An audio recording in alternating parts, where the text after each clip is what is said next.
నమస్తే. Welcome to Suman TV. ప్రస్తుతం మనతో పాటు ఉన్నారు వెనిలా స్పార్కల్ నుంచి సీనియర్ డైటీషియన్ వెనిలా గారు మనతో పాటు ఉన్నారు. సో, నౌఎడేస్ మనకి చాలా రకాల అంటే వెయిట్ లాస్ కోసం చాలా రకాల డైట్స్ అనేవి వచ్చేసాయి. సో, ఇంటర్మిటెంట్ ఫాస్టింగ్ అని, జీఎం ఫాస్టింగ్స్ అని ఇట్లా చాలా రకాలు వచ్చాయి. బట్ దీంతో పాటు కొంతమంది ఇవన్నీ కాకుండా సో, వీక్‌లోని ట్వైసో, థ్రైసో కంప్లీట్ ఫాస్టింగ్ చేస్తాము అని కూడా వాళ్ళ ఓన్ డైట్స్‌ని కూడా ఫాలో అవుతూ ఉంటారు. నిజానికి ఈ ఫాస్టింగ్స్ అనేవి ఎలా చేయాలి? ఎలా చేస్తే మనకు వెయిట్ లాస్‌కి ఇవి సహకరిస్తాయి? ఈ విషయాలన్నీ వీడియోలో మాట్లాడేద్దాం. Hello ma'am. హాయ్ రా. మ్యామ్ సో ఫాస్టింగ్స్ విషయానికొచ్చేటప్పటికి సో నౌఎడేస్ ఎక్కువగా అంతమంది పాటిస్తున్నది ఇంటర్మిటెంట్ ఫాస్టింగ్. ఈ ఫాస్టింగ్ కూడా ఎన్ని అవర్స్ ఉండాలి? ఎలా చేయాలి? అనేది చాలా మందికి నాలెడ్జ్ లేదు. వాళ్ళ ఇష్టం వచ్చినట్లుగా వాళ్ళు పాటిస్తున్నారు. కొంతమంది ఒక 8 అవర్స్ ఉంటాం, లేకపోతే 6 అవర్స్ ఉంటాం. మేము ఎంతవరకు ఉండగలుగుతామో ఆ గ్యాప్‌ని మెయింటైన్ చేసి చేస్తున్నాం. అలా చెప్తూ ఉంటారు. నిజానికి ఇంటర్మిటెంట్ ఫాస్టింగ్ అనేది ఎలా చేయాలి? ఈ ఫాస్టింగ్స్ చేయటం వల్ల ఏమైనా యూజ్ ఉంటుందా? ఉండదా? Intermittent fasting is good for overall well being. అంటే మన హెల్త్ పరంగా మంచిది. అది మనం క్యాలరీస్ ఇన్ అవుట్ని బట్టి వెయిట్ లాస్ అవుతామా లేదా అనేది అక్కడ డిసైడ్ అవుతాం. ఓకే. ఓకే. తినేదాన్ని మళ్ళీ బట్టే ఇంకా ఇంటేక్ ఏం తీసుకుంటున్నాం అనేది కూడా important. Okay. Important. So intermittent fasting ఎప్పుడైనా మంచిదే. దానివల్ల వెయిట్ లాస్ అవుతామంటే వెయిట్ లాస్ ఇంటర్మిటెంట్ ఫాస్టింగ్ వల్ల అవ్వరు. ఎలా ఉన్నా కూడా క్యాలరీ డెఫిసిట్ వల్లే అవుతారు. సో ఇంటర్మిటెంట్ ఫాస్టింగ్ స్టార్ట్ చేయాలి అనుకున్న వాళ్ళు ఇప్పుడు చాలా మంది బ్రేక్ఫాస్ట్ 9కి తింటారు.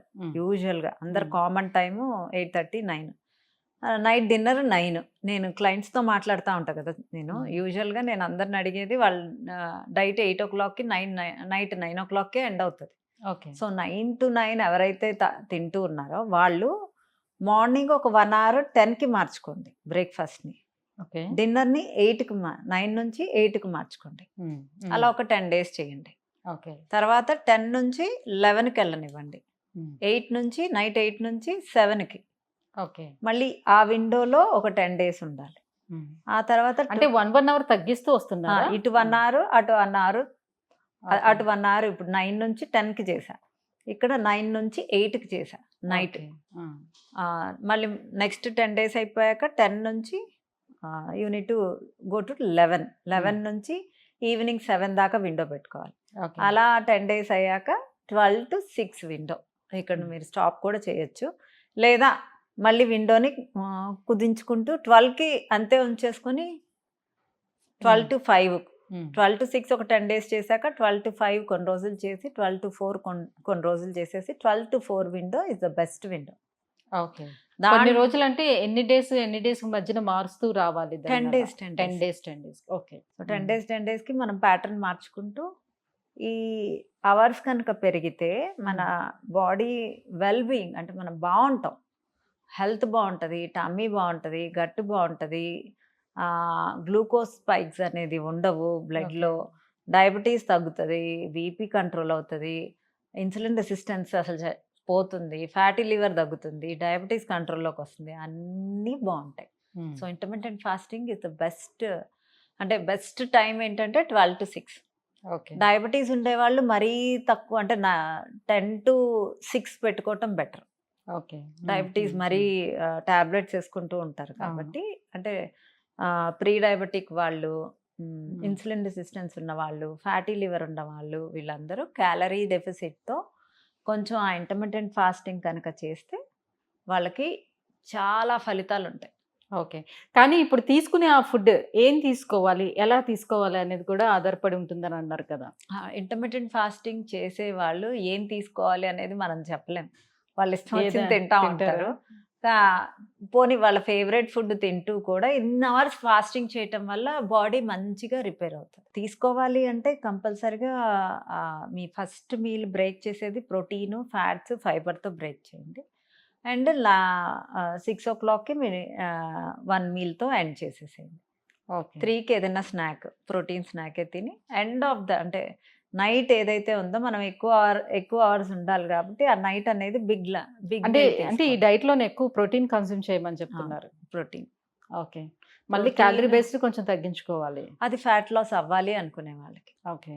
వెల్ బీయింగ్ అంటే మన హ్యాపీ హెల్దీగా ఉండాలి అనుకున్న వాళ్ళు మంచి న్యూట్రిషన్ అంటే ఐరన్, కాల్షియము, అదే పొటాషియము అన్నీ మెగ్నీషియం అన్నీ వచ్చేలాగా కూడా ప్లాన్ చేసుకోవాలి. ఓన్లీ ప్రోటీన్ ఒకటే ఇంపార్టెంట్ కాదు, అన్ని విటమిన్స్, మినరల్స్ అండ్ కార్బోహైడ్రేట్స్ కూడా ఇంపార్టెంట్.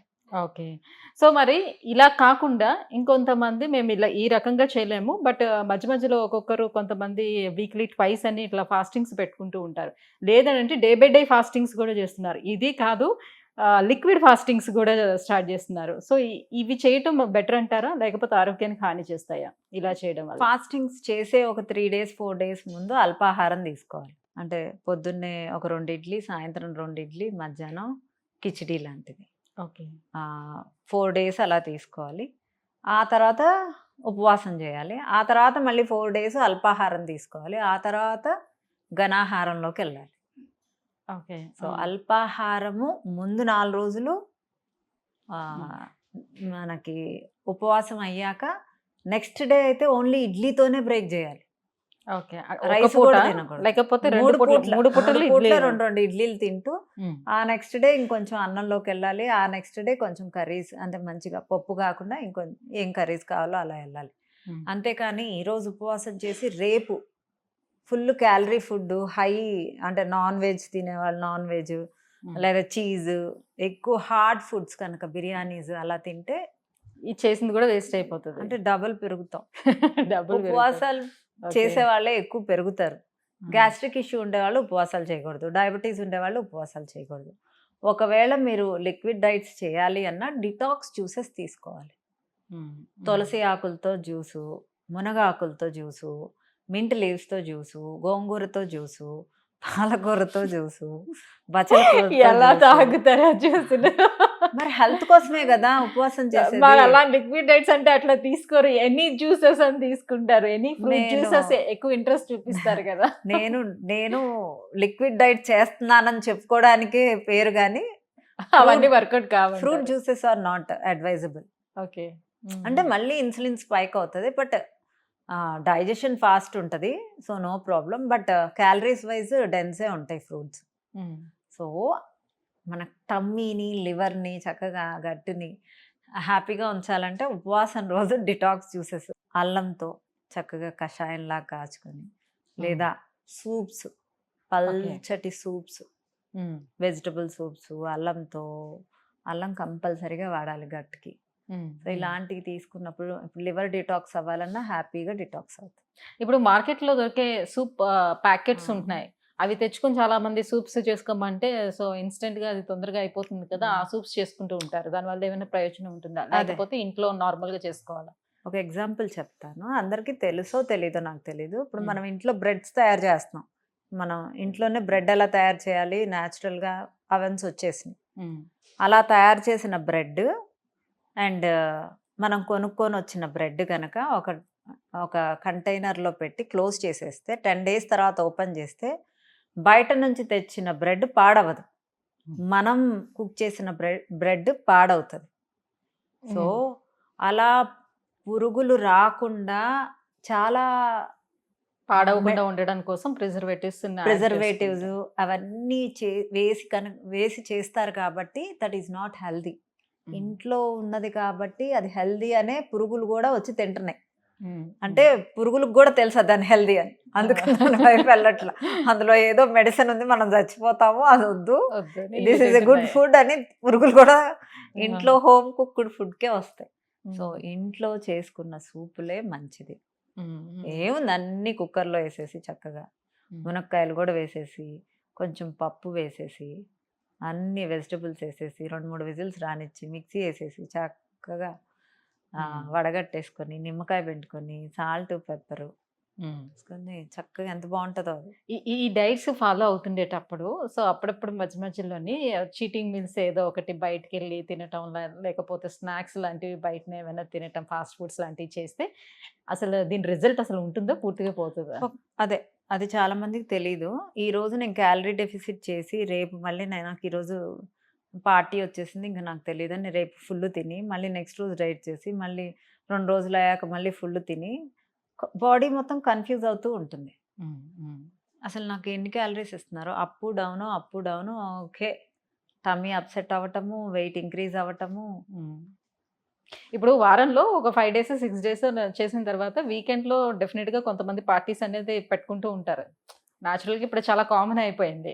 సో, ఈ వారమంతా చేశాను కదా! డైట్ ఈ ఒక్కరోజు తినటం వల్ల వచ్చేది ఏముంటుందని ఉంటది గదా! అలా కొన్ని నెలలు, సంవత్సరాలు చేసే కన్నా ఒక 2, 3 నెలలు స్ట్రిక్ట్‌గా చేసేసి తర్వాత నుంచి మీరు మెయింటైన్ చేసుకోవచ్చు. అంటే ఓకే. బాడీ అలవాటు పడాలి. ఇప్పుడు నేను బాడీని ప్రిపేర్ చేసి ఒక చీట్ మీల్ చేయంగానే బాడీ మళ్ళీ కన్‌ఫ్యూజ్ స్టేజ్‌లోకి ఎళ్ళిపోతుంది. మళ్ళీ క్యాలరీస్ ఎక్కువ వెళ్తుంది. మళ్ళీ ప్రాసెస్ ఫుడ్ వస్తుంది. సో, దానికన్నా బెటరు నేను 4 రోజులు డైట్ చేసి 2 రోజులు బ్రేక్ చేస్తాను అనేది నేనైతే ఒప్పుకోను. Hmm. Consistency is the key.